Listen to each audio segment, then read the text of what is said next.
Bonjour à tous, dans cette vidéo je vais vous montrer une technique pour poser des boutons pression en plastique avec la pince Prime Variolove que je viens d'acheter. En fait j'ai un peu attendu avant de l'acheter, j'attendais surtout d'en avoir vraiment l'utilité car elle coûte autour de 15 € pour un accessoire dont on ne se sert pas tous les jours. Jusqu'à présent j'utilisais des boutons pression que l'on coud habituellement à la main et du scratch. Ce sont des accessoires qui permettent d'avoir le même résultat mais qui ne donnent pas le même rendu à un ouvrage. Alors voici comment se présente la pince au départ. Elle est fournie avec quelques accessoires et un mode d'emploi que je trouve assez peu explicite. C'est pourquoi je préfère vous montrer ma technique avec mes explications. Voici les accessoires de base fournis pour la pose de pression en plastique. Dans l'ordre, on trouve d'abord les accessoires pour percer le tissu et ensuite les accessoires pour poser les pressions. Il y a également un outil qui permet de retirer les accessoires de la pince. Enfin, sur ce schéma, j'ai rajouté des boutons pression qui ne sont pas fournis à la base pour vous montrer un exemple de pression mâle et de pression femelle.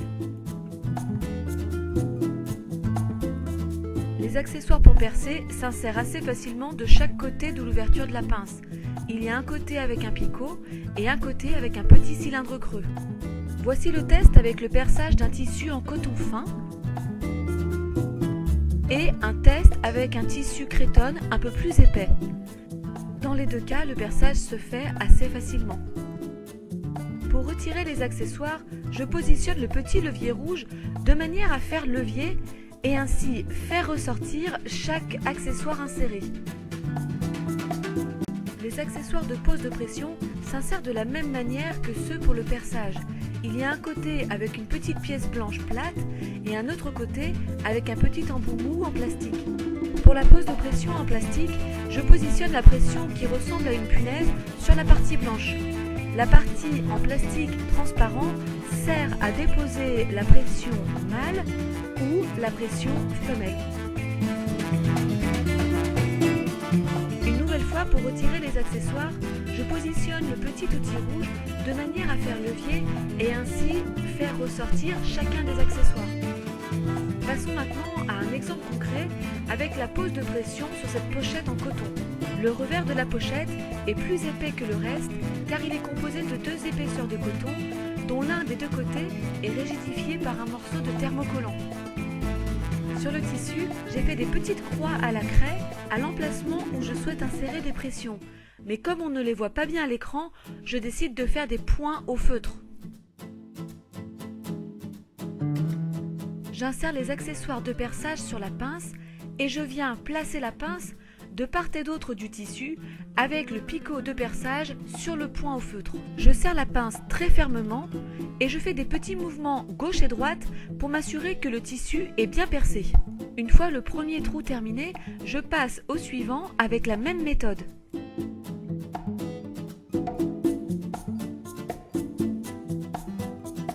Et voici le résultat avec les 4 emplacements pré-percés.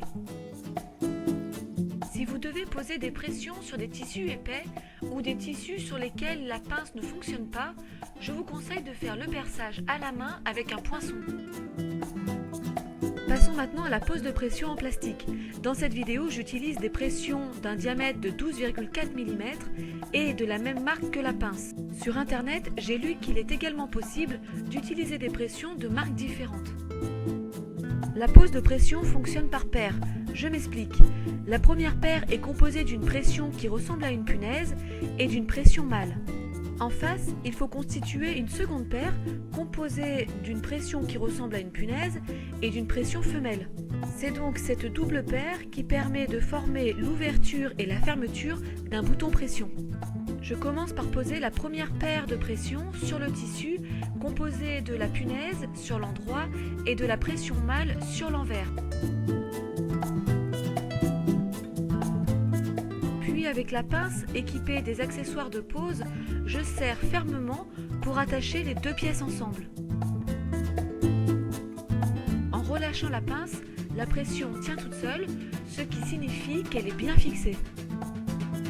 Vous pouvez faire ce constat en regardant sur l'endroit et sur l'envers du tissu. Je poursuis de la même manière avec la pose de la pression suivante.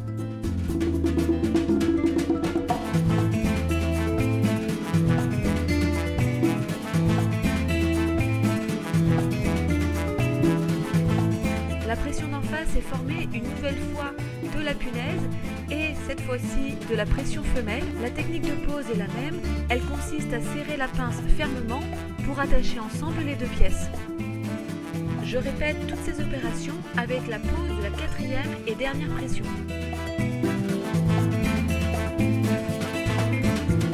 Et voici le résultat obtenu après la pose des deux boutons pression.